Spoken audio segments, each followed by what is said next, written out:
I've got the spores, the sickness. There's the twins in my brain.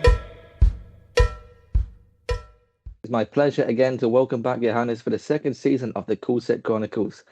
First of all, mate, let's start off with the big question. How are you doing? Thanks. I'm doing good. I'm now in Sierra Nevada on the altitude center. I've been there for almost 1 week now, so then 2 more weeks. And yeah, it's I enjoy more being home, but it's been good so far. So yeah, we're a good group and enjoying training. It's funny to see all the TikToks and like IG reels that Jonas is doing, Yeah, especially the one with the climbers one was the best. I think that was quite funny. yeah.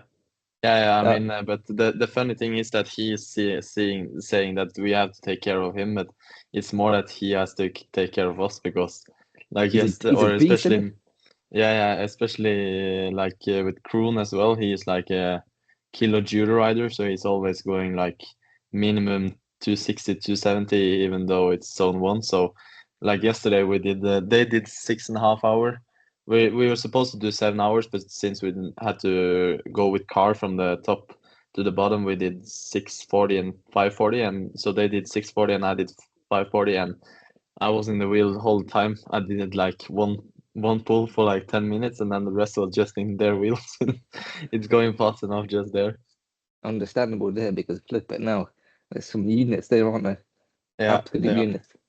But if you guys haven't already seen, make sure to catch up on the previous season because it was a whirlwind season, to put it that way, wasn't it, Giannis, with your rookie season as a professional? Yeah, it was I would say a lot of ups and downs, but yeah, I learned a lot, and I think I gained a lot of experience, and yeah, so overall it was a eventful season. It was very eventful, I think. But yeah, moving on, you had your first race of the 2025 season in Saudi Arabia at the AlUla Tour, and Yeah, poof, that was amazing. I think as a fan of UnoX myself, I really, really enjoyed it. The boys did very, very good. Yeah, there you go. You're repping your yeah, gear there. yeah. So yeah, how was it there? Yeah, it was super cool. I think the trip in itself was just amazing. It's very well organized by ISU. I have to admit, I think Oman last year was great, but this was even a step up with the chartered flight, and everything was pretty smooth. And yeah, I think we came with a really strong team. We had Alex, of course, in the sprint, and then we had three GC guys who were with Frederick, Adne, and me, where we were three guys with a bit different strengths, but in the end, it went really well for all of us three. And of course, we had Abra as well, who is like super domestique, if it is hard climb. So yeah, it was a really good team and a really good race. Yeah, you guys took advantage of on the last stage of the echelons, didn't you? Really great work by your DSs, that must be said. To have your Yeah, position there perfectly is just poof. It was a joy to watch, I think, really, because you yeah, absolutely got everyone napping.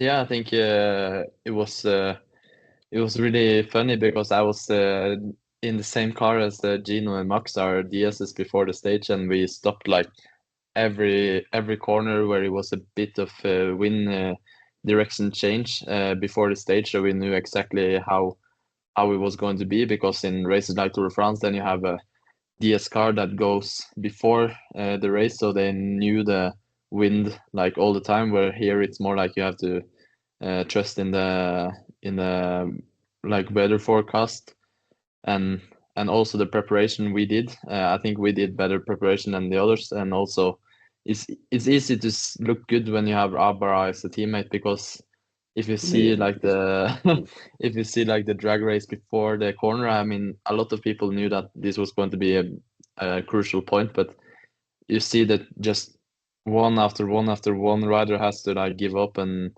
is gone, while Arbra is just continue pushing, and then after he has won the drag race and first into the corner, then he can just continue going after the corner into the tail or crosswind. So it was really well prepared from Max and Gino, but also with Abra, it's kind of a cheat code in those races, and Yeah, I think also we had a big advantage with Frederick and Abra had done that parkour before, so they knew exactly how it might be. So we were in the front all the time, and it was a really great stage. It was really good. But yeah, going back to the stage before that with that climb, poof, you did let's just say I say put that dog in him there, I think, for that, because flipping now you fought back to come back to the guys at the front, and even he's commanding the group behind Pidcock as well, which was El Capitano, really, wasn't it? I think.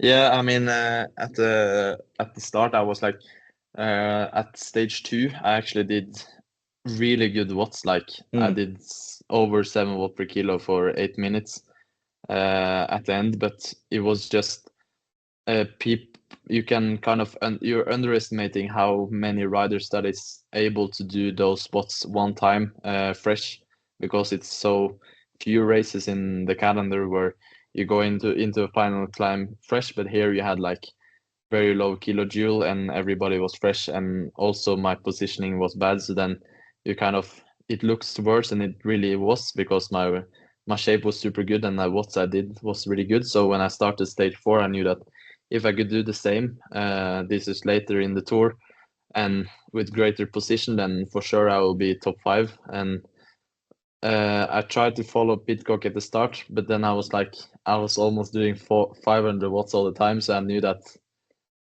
kind of as Gelmos said in Liège about Pogacar, if you go too Yeah, close to too the sun, close. you get burned. And in this race, Pitcock was for sure the sun.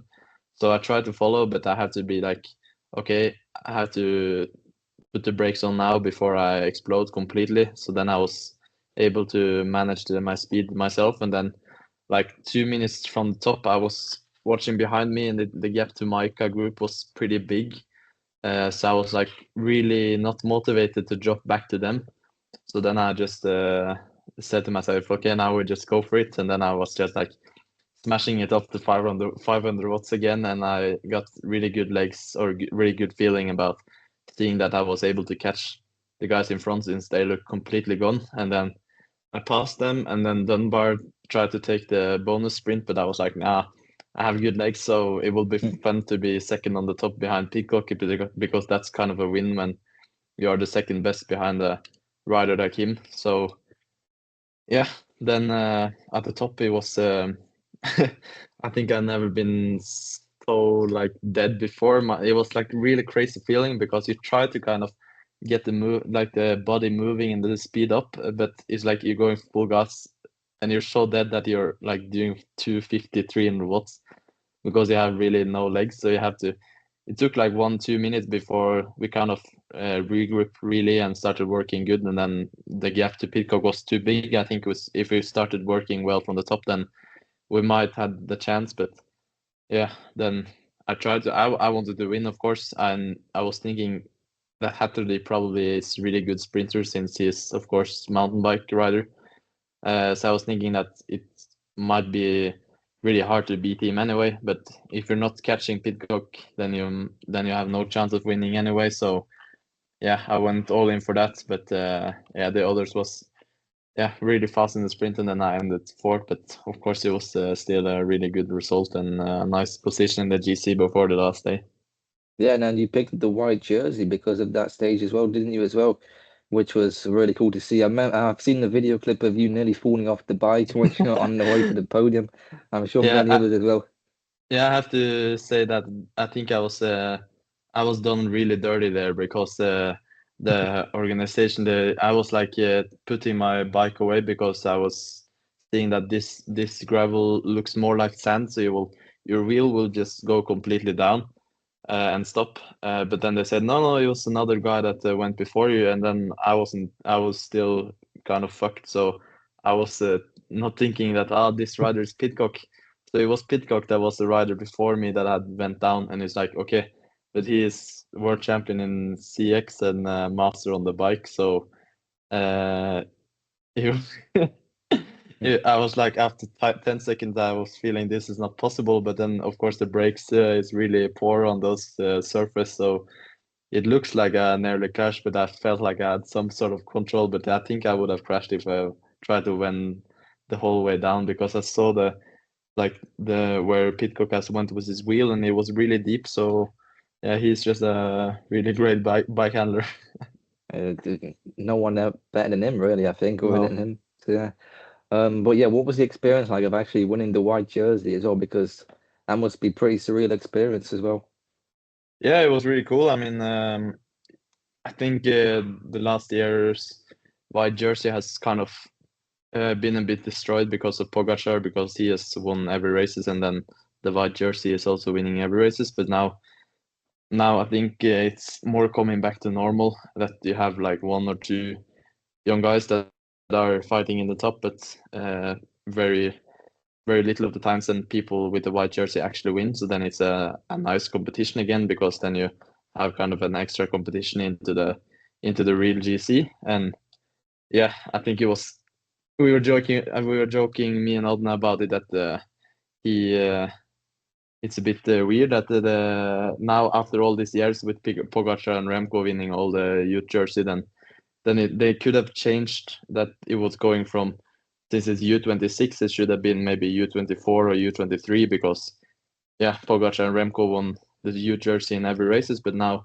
well, when at least Pogacar is no longer youth jersey competitor, then you can see a guy like Odne, that he also have a chance for the white jersey, because he's not really that old either. It's just like you forgot how young a guy like Remco still is, actually. So yeah, to win the white jersey is of course really cool, but I mean, third in GC that's bigger than the white That's jersey big, for yeah. sure. That's pretty cool, I'd say, Yeah. especially with the race as well. Overall, the racing in the stages was actually really interesting, and the parkour. So yeah, would you like to go there again? Because I It, think that course suits you, I think, as an opener. I think we'll definitely take the decision when we know the parkour again, because I think this year it was a lot better racing than it's been before.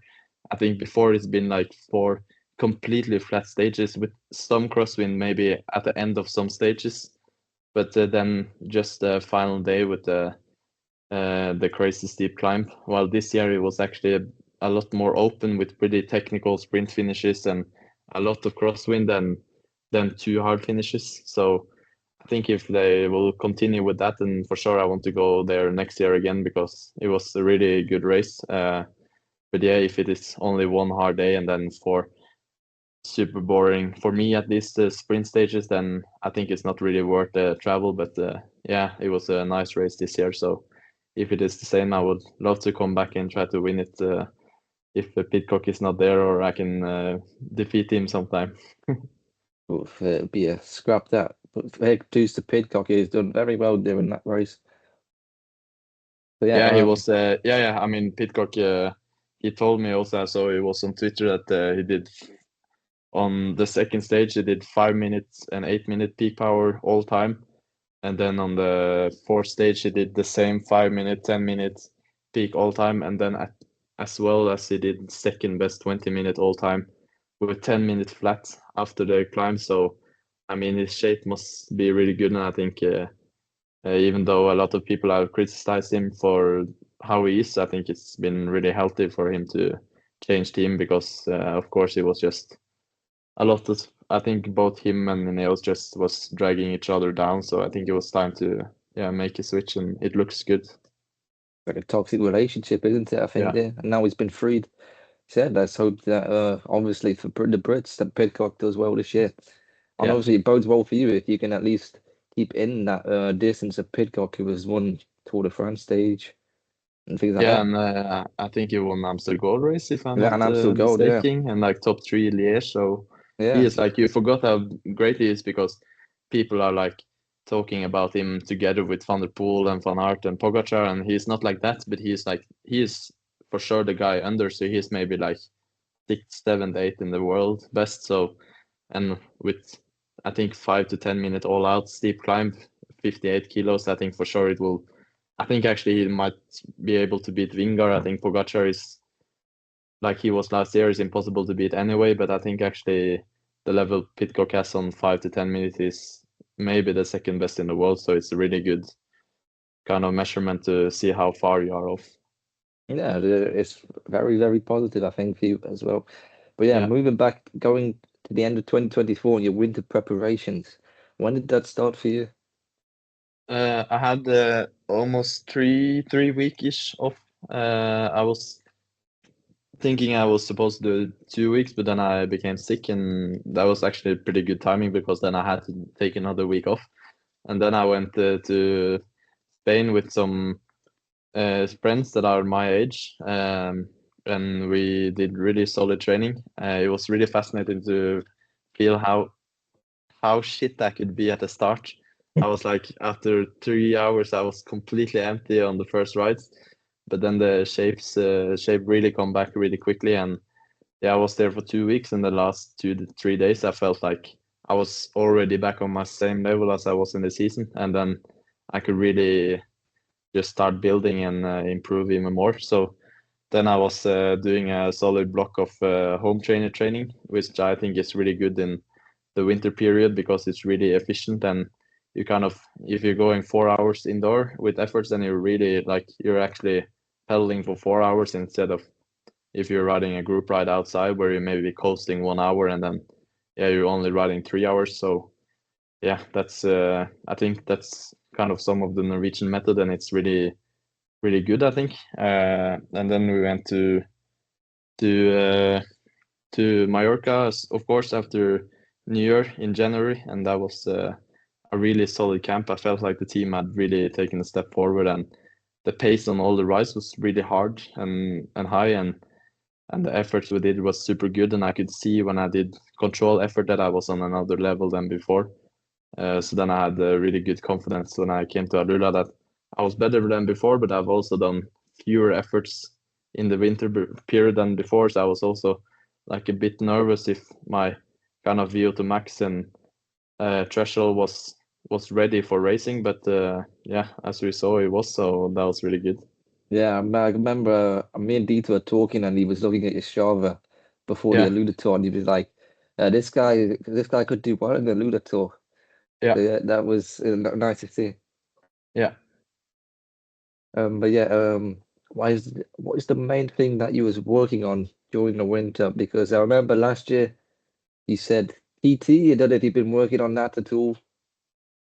Yeah, we really been focusing on LT1 as that's kind of the new thing in cycling. That's kind of the point where you're starting to get real lactates. So you are not real lactate, but some lactate, control lactate. So around like a bit over 110 or around that. So I've done a lot of like 4 hour rides with like 60 to 120 minutes of LT1, and then I've done really little of VO2 max, and then I've done some LT2 and threshold efforts. So I've actually, in general, I've just been training less than before and less harder than before. But when I've done the hard efforts, then I have had a lot of more energy, and I could do those with more quality. So when I've first done hard efforts, then all of them has been really good. So I started with like hard efforts in late December, like 26th December or something was the first session I had over threshold for the whole winter.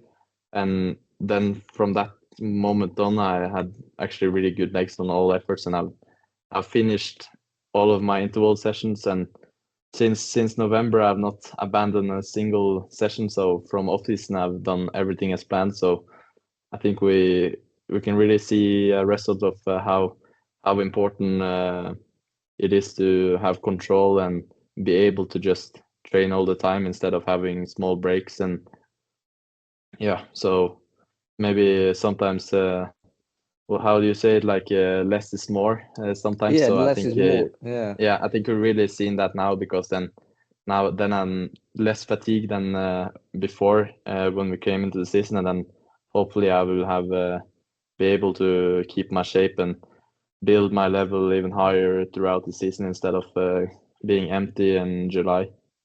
Yeah, I remember. I think I got a telling off from so a few guys in Domestique because I was going too hard, too fast in all these Swift races I was Yeah, doing. So yeah, so I've now been taking it a bit chill.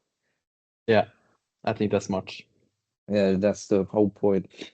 But yeah, what is your 2025 schedule going to be looking like? if you were prepared It's to a tell bit it. open. It's a bit open. I will now be on altitude until 24th February, and then I'll go straight to Gran Camino. So I don't know how that will be. I've never gone straight from altitude to races, of course, before, so it might be super good and it might be not that good, but yeah, we will see. And then I will go to Paris-Nice, and then after that it's a bit open. I think I might do Turkey, Tour of Turkey in April, but I hope I will do Liège instead because that's the same weekend. Since I feel like last year I could have done really good in Liège, and Yeah, now you had with the crew, that thing in the middle, yeah, didn't you? That crashed yeah, out. yeah. Yeah. So yeah, I will, or actually first I will do the same France races, Jura and Dubs, in start or middle of April as like last year. Those races are really good, but yeah, of course I crashed pretty hard there last year, so I want to do better this year, and I think also Tobias will go there, so then we have really good cards. And then yeah, as I said, I hope I will do Liège and not Turkey because now with Kroon as well, we have a lot of really good riders for both Flesh and Liège. So yeah, I would really like to go there because then of course it might be, I don't know yet, but probably like altitude in May and then maybe Criterium de Dauphiné in June. So then it will be a lot of traveling. So I think it will be better to do Liège and then have some time at home to kind of recharge before the next block of training and racing instead of going 2 weeks in Turkey where you have probably 8 sprint stages and then 1 mountain finish. So yeah, we'll see. But yeah, it's pretty open now. I've only it's only set for until Paris-Nice really. Yeah, that's nice. So, are you going to Paris-Nice or? Yeah, Paris-Nice. Yeah, that's good. That's good. That's going to be again also very good, isn't it? I think as well. Poof. Yeah, More that will be. I battles think. between all the big I boys. think. Yeah, I think Vingar will go there. So then it Yeah, will be all Vingegaard's about going just there, yeah. staying in the peloton for as long as possible. And then just watch him just go rocket ship. Yeah, but yeah, we'll see. You never know. Maybe You the never know, level they innit? had last year, maybe the level Pogacar and Vingar had last year will not be able to be at that level again. We will see. So Is Tobias it going will to be. Paris-Nice? No, I think both Tobias and Kroon is going to Tirreno, and then Andreas Yes. Leknessem will go to Paris-Nice. Yeah, no, Yeah, and that's then also interesting.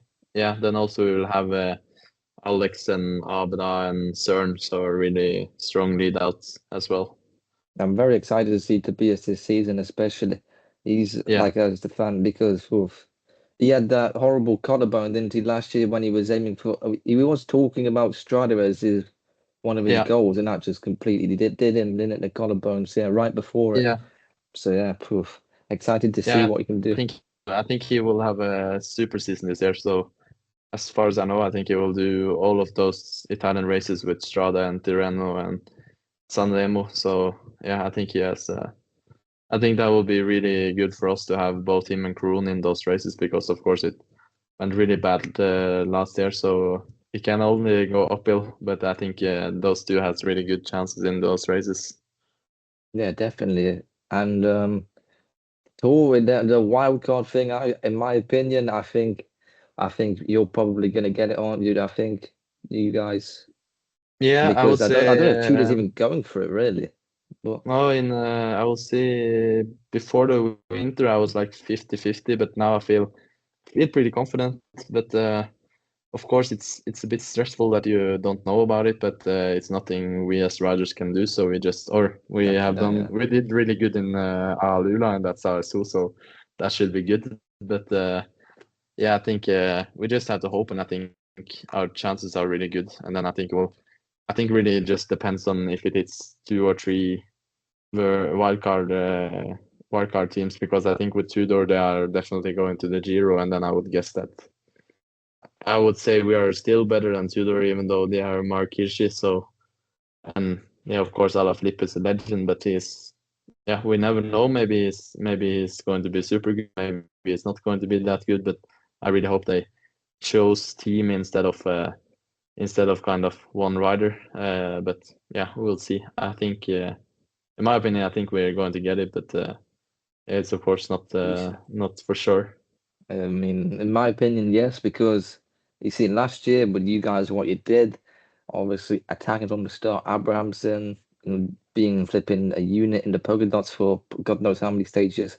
So yeah, Yeah. and also Christoph is a big attraction. So yeah, I hope anyway. But yeah, what is your opinions on the Grand Tour stages that you've seen? Obviously, the Giro is a farce. I don't know what they're doing there. Let's be honest. That is the most strange Grand Tour parkour I think I've ever seen. Could you say that as well?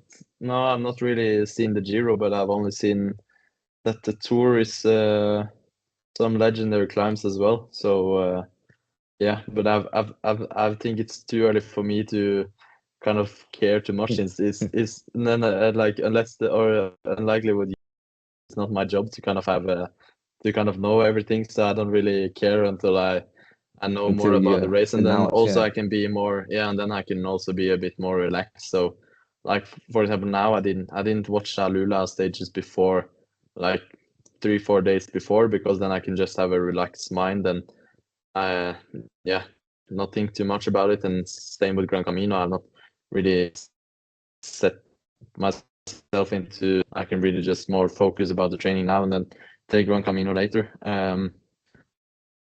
So yeah, I kind of like to do it that way now because I try to have more before I was really like focused of seeing all the races a long time before, but then I just start thinking about it so much that then I think for me it works better to just don't know too much about what's waiting for you because if you have a 20-kilometer climb finish like a mountaintop finish, then you're going to really like Overanalyze be it, scared. really. You're going to be Yeah. like and be scared for that for like 30 days beforehand because you know it's going to be that hard. So yeah, that's better for me to just don't know that much.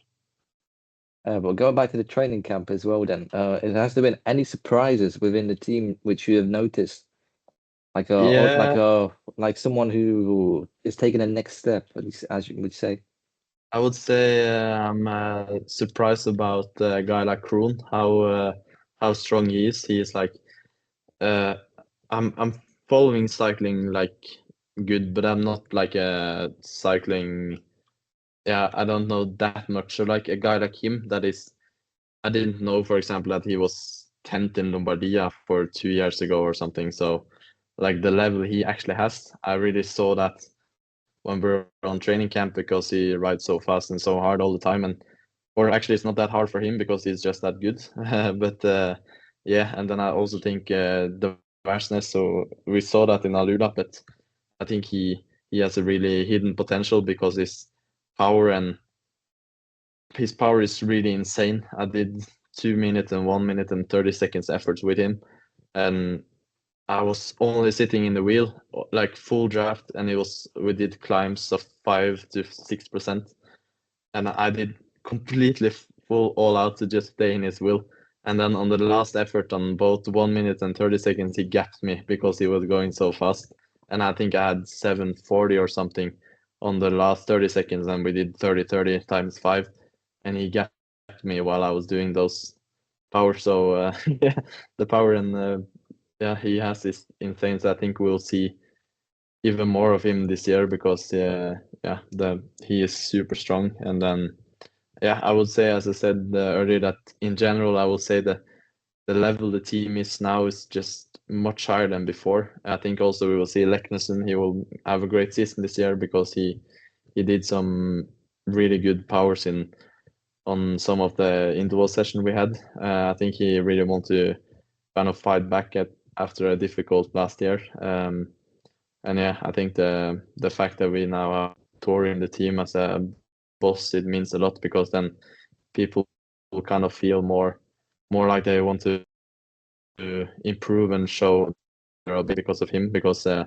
think it's more like now that it's still cozy, but it's more like we really want to perform instead of just enjoying our time. So it's a good combination of like yeah, we want to be good, but yeah, or we want to have fun, but we also want to be good, not just have fun. So yeah. Yeah, we've seen that with the start of the season, haven't we, as well, with the boys Yeah. doing some first win in Messages with Soren. Yeah. Blicker picking up numerous podiums as well, which is he is a puff. He's a rocket, I'd say. Then Blicker, Yeah. I'm very impressed by him. So yeah, the Yeah. start has just been, and obviously in the AlUla Tour with yourself, It's been poof. I've been very, Yeah, very and impressed. and Mallorca with Mallorca as Wugar as well. well. Yeah. Yeah, Oh God, you going back? I think you mentioned him in the World Championship, did you before, saying yeah, how much of a strong rider he is? And me and Dieter again, I was just still remember that. I'm always like thinking, this guy's just a demon. yeah. I mean, he's really underestimated because also I think he's been done a bit dirty about his Trek years. I think people may be thinking that he was a bit finished and not super motivated, but even though it looks like it just that the team didn't fit him, he actually enjoyed his time in Trek. It was just that he was really had a lot of bad luck with sickness and injuries, and then it just then 2 years goes pretty fast by. Especially with how racing is now, with the pace is so hard all the time, so it's really hard to kind of get back into racing after you've been out for a longer period. And I think he's really shown how good he is now, and we're super lucky that I think at least 2 more years, and I hope it seems like he really enjoyed the time in UNEX, so hopefully he will stay here until his end of career. And yeah, he's also one of those that are really just pushing the level up because he's so focused and really on every session. So it's no like if we have, for example, filling of the bottles when you're stopping at the session, then him and Christoph and Kroon, they are really like pushing to, okay, well now we have to go because we just some people are like to talk and stand there for 10 minutes while they are just like, okay guys, no, now we go. So yeah, we have some really good kind of leaders that are a bit older than some of yeah, the rest. I don't think there's any better leaders really for, especially for young Norwegians and flipping pretty much. I'd say idols for people, young Norwegians like yourself, Christoph. You got to see him during the years. Ulgard also a great leader there, as you mentioned. It's poof. The overall, like, what do you say? The blend of the team, I think, right now is perfect. I'd say in terms of youth Yeah, and old. That's what I'd say. yeah, I agree. I think like with Christoph, it's just really cool how he can be an old man, and he's I think it's really surreal. Like I said last year, and I feel it more and more how the more I think about it, how I've really grown up with watching him. I mean, if when he won San Remo, I was 10 years old, and Flandern when I was 11. And now I've actually been like consistently riding a lot of races with him and really became good friends. And that's that's pretty crazy to think about it. Like being friends with Christoph, he's like one of the biggest athlete in Norway ever. So Yeah, yeah, it's easy. of course really cool to have him as teammates. And then oof, I don't know how many years he's got left in him, but oof, I'll be very, very sad when he retires. Yeah, but I think actually I almost hope that he's He done does. after this year. I think he deserves more time with his He wife and deserves family. it. Yeah. So yeah, I hope so. But of course, I would like to have him as a teammate more. But I think I will see. Maybe it's time. Maybe they have to take 2 or 3 more months to have his 100 win. But I will see. And I think he could bow out in certain style. I mean, he could wheel it back to Paris, the Nice stage in this year's Yeah, tour. But yeah, but yeah, we got another question here from Dieter about the new bike. How is that? Because obviously he switched from, was it Deere last year, and now you yeah, have Ridley yeah, bikes this year. So how has that yeah. I been? think Because they look very yeah, nice, I must say.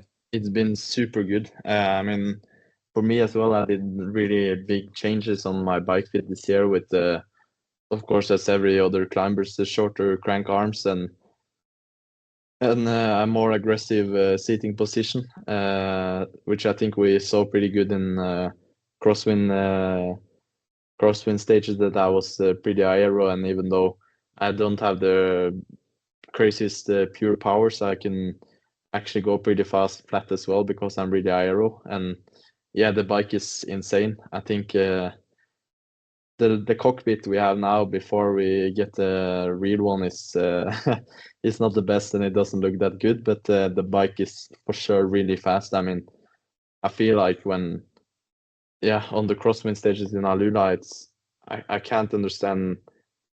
I can't see that any of the other bikes are faster. I feel like I can roll so fast, and even when I'm one of the smallest in the peloton, I feel like when I'm coasting, it really goes fast with the bike. So yeah, it also feels really smooth. I think the Dare bike last year was for sure fast. It looked fast and it looked pretty similar, but I think the movement and cornering and everything, it wasn't the best feeling. It almost felt like a TT bike, and you don't really want to feel like you're riding on a TT bike when you're climbing and cornering. But this really bike, it feels like a normal bike, but then looks like a TT bike because it's so fast. And yeah, I think it has really shown how good it is. I mean, also Christoph on the last stage, he was fourth, and he was only sitting in the saddle. I think that shows how fast the bike is.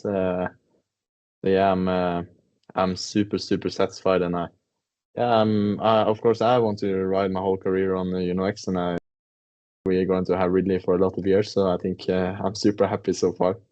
Yeah, they look fast and they appear to be fast as well. You had a big compliment as well from Robbie McEwen on Eurosport broadcast as well, and a compliment from a guy like Robbie McEwen. He won flipping so many stages of the tour and green jerseys, as well, saying how aero you look. Yeah, that is a big compliment, I think, there for yourself. Yeah, I think that's really cool. But yeah, I have to say that yeah, like now when I'm like a roommate with Abra, who became pretty famous person, and yes, being friend with Christoph, and then you kind of you kind of lose that kind of ability to be as I don't know how you say it, but like I'm really I'm really grateful and thankful for all compliment, and especially when it's like big names, it's crazy. But I feel the difference from when I was young, like when I met Klæbo, who is my like biggest idol.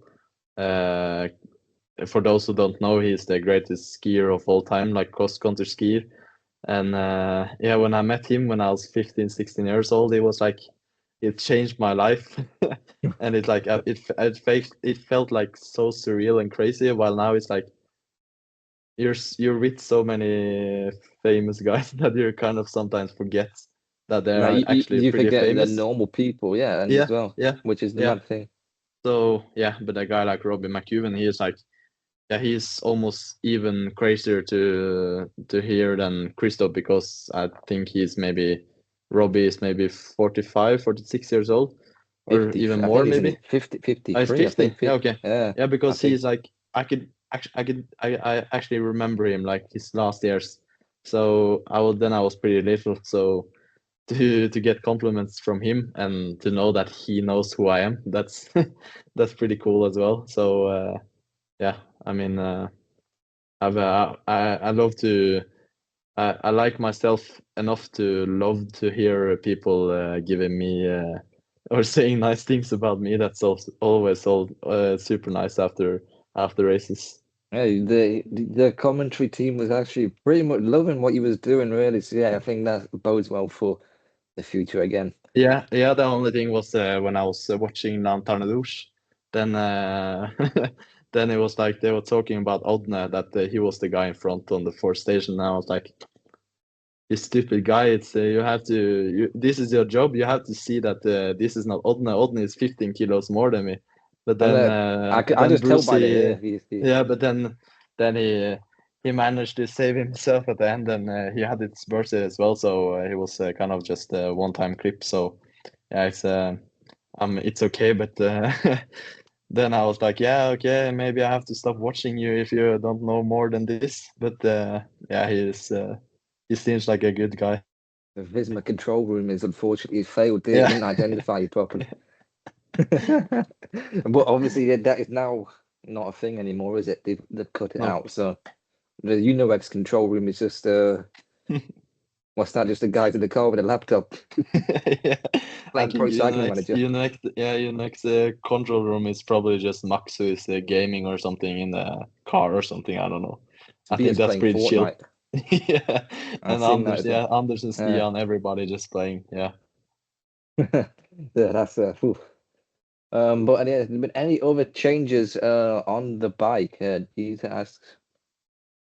I think except from yeah, and of course I forgot it, but the tires, of course. I mean, now we have Conti tires. That's a Has that been a different big world, of difference? course. Yeah, 100%. I think I always have had Schwalbe since I was I don't remember, but I think I had the Schwalbe at least both my junior years, and that was always nice. So I've never tried something else, but yeah, I have to admit that Conti has been amazing. Even though we maybe had a bit too much puncture, but I think that's maybe just the roads in Saudi because people think they are really good. It seems pretty good on TV, but it's actually super shit. It's really like um, it's really sharp cat eyes on in the middle of the road. So if you hit one of them, you will 100% puncture. And then also it's a rough surface some places, so it's normal to have a lot of punctures there. And the grip on the tire is really good, and it also feels really fast with the new Aero tires. So I think the way we rode there in Mallorca and now the women's one today, I think it shows that the whole package with also fusion clothing is really fast and really in general super good.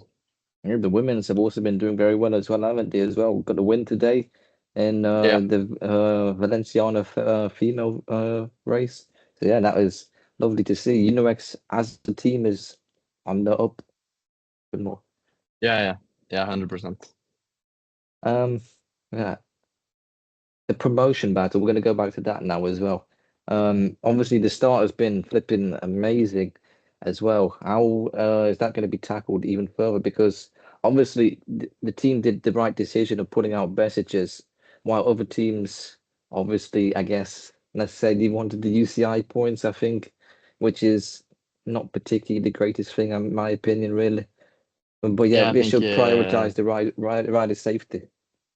I think the way I think Magnus Corti he said it really good in a Danish newspaper that it's really disappointing that riders cannot kind of stand together on this because Exactly that, yeah. it was really disgraceful to I mean just to continue the race after that when also the riders had kind of agreed to stop if it happened again. It's really disgusting. So I think of course some of the riders are pushed by the DSs, so it's not Yeah. maybe like Cofidis in Arkea who is in the relegation battle is maybe not the rider's fault, but I think it's really really disappointing that as Magnus said that they cannot stand together because it was really lucky that it was only Van Giels who had a hard crash and had to abandon because it could have happened a lot worse and also a lot more riders. So it's just about when things like that happen, it's just about luck and luck. So yeah, it should not happen. You see flipping lorries right next to the riders, like cement lorries. So it just takes one certain thing, and then poof, 10 riders Yeah. down. You can even it's a matter of life or death, really, as well, Yeah. especially given the conditions.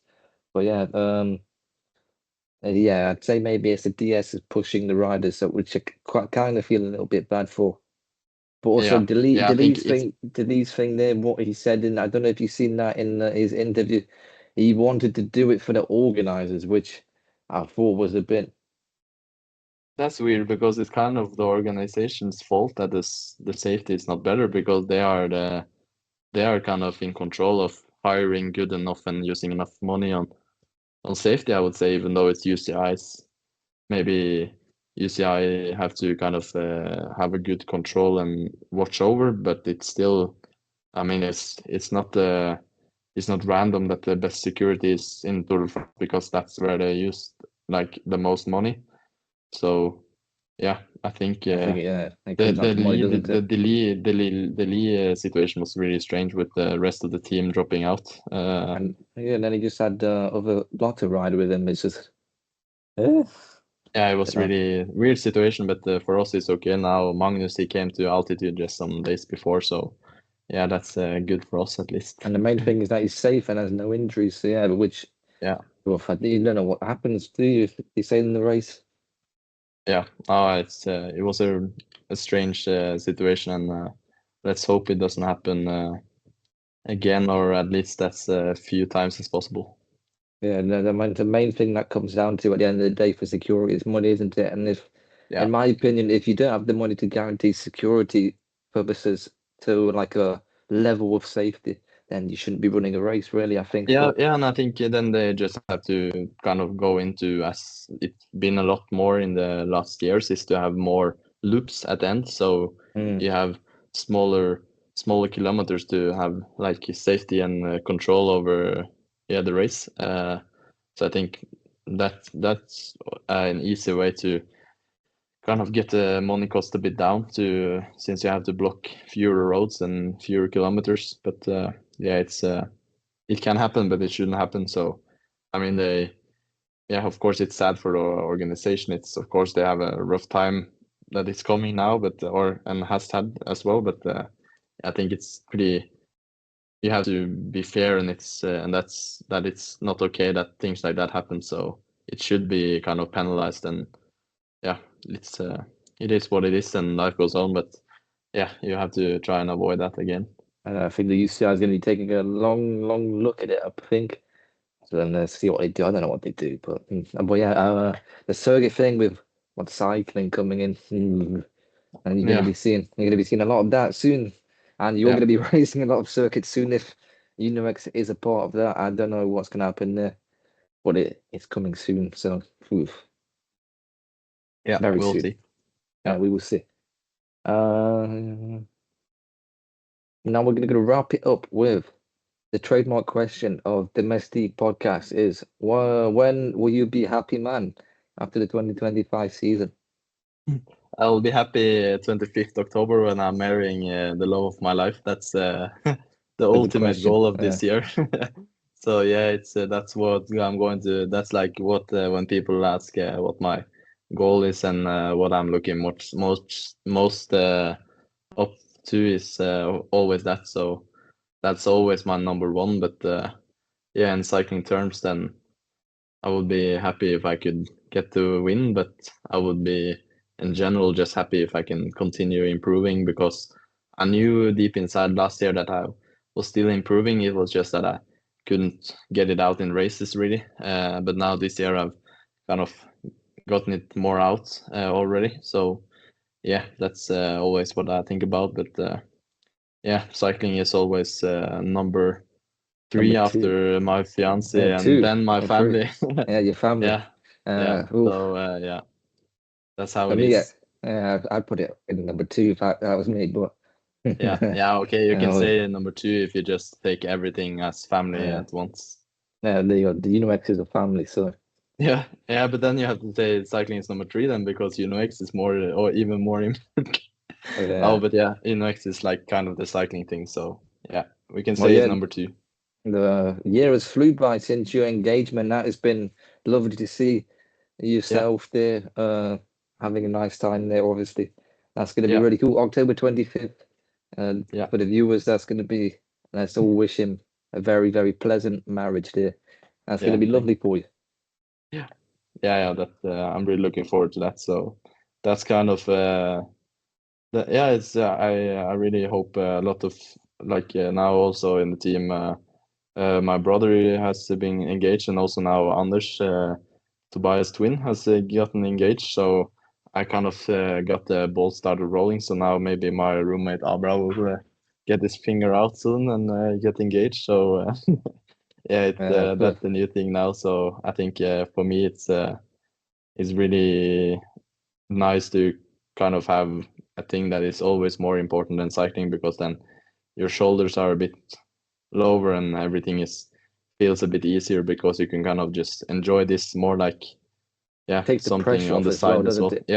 Yeah, it's like exactly. cycling is like not the what's the main thing in your life is your family. Yeah, so you're not like exactly. going poof. That's something you don't really think about that when you're young. Then you're always like, okay, I'm going to be the best in the world, and then everything else doesn't matter. But then you get older, and then you feel like cycling is really amazing, and you have to be the best as you can. But then you also have things that are even more important, and then cycling becomes more like you have less pressure on yourself, and I think that you will gain in that on long term for sure, or at least I will do. Do you think that before, in that season before, you was applying too much pressure on yourself, or? Sometimes I think I was a bit too much stressed about getting selected for the Tour de France. I think Yeah, that's what maybe I think the so, yeah. team should. I think hopefully the team have learned some of the maybe mistake last year of holding the team a bit too long, because then I mean everybody is almost stressed because everybody It was has heard announced so a bit late, little. I think, wasn't it? Yeah, Very yeah. late. I think every team announced it late, but then inside the group, You then knew it everybody basically. knew Yeah. it pretty early, while we knew it's really short before. So that's something I think he will be better in the years to come. But yeah, in the end, it's just it's mostly about myself, that I have to be more relaxed and also take kind of take it Each more race as easy. it comes, And I think really, as well. and I think I've learned a lot from last year. So yeah, that's really good at least. Yeah, no, from last year, obviously, your determination to fight back as well, I think, is the main thing that I take that you've done very well at, because many people would have, with what you went through, would have quit really, or like been seriously down. That's a Yeah, testament to your comeback fighting, I'd say. yeah. I think we have me and my coach has been talking about it, that my mental side, sometimes it's my biggest strength, because I'm really Yeah, good at fighting back and I'm really stubborn. But then at the other side, it's also my worst enemy, because I'm such a like a not as or yeah, you can say stressed guy, and I'm always like really want to do as best as I can. So I'm a lot of pressure on myself. So the mental side is like sometimes a big advantage and sometimes a big disadvantage. So yeah, now I hope this year I've started good, so then I can only use the mental side as a advantage. that's what you need though in cycling. Cycling is a mental game, I think, as well, isn't it? Yeah, Really, it's all about the yeah, mental, because if you don't have the mental capacity to do stuff like that, then you're flipping 6 hours a day, 5 hours a day in stages. You're not going to be very good, are you?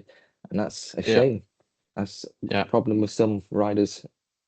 So yeah, that's all we have time for, guys, in the first episode of the 2025 season of the Kulset Chronicles. Thank you all for watching, and thank you for Johannes for taking time out of his day to join us today. If you haven't already, make sure to hit the like button and subscribe, and we will see you in the next episode. Au revoir. I've got the spots, the sickness. There's the twins in my brain.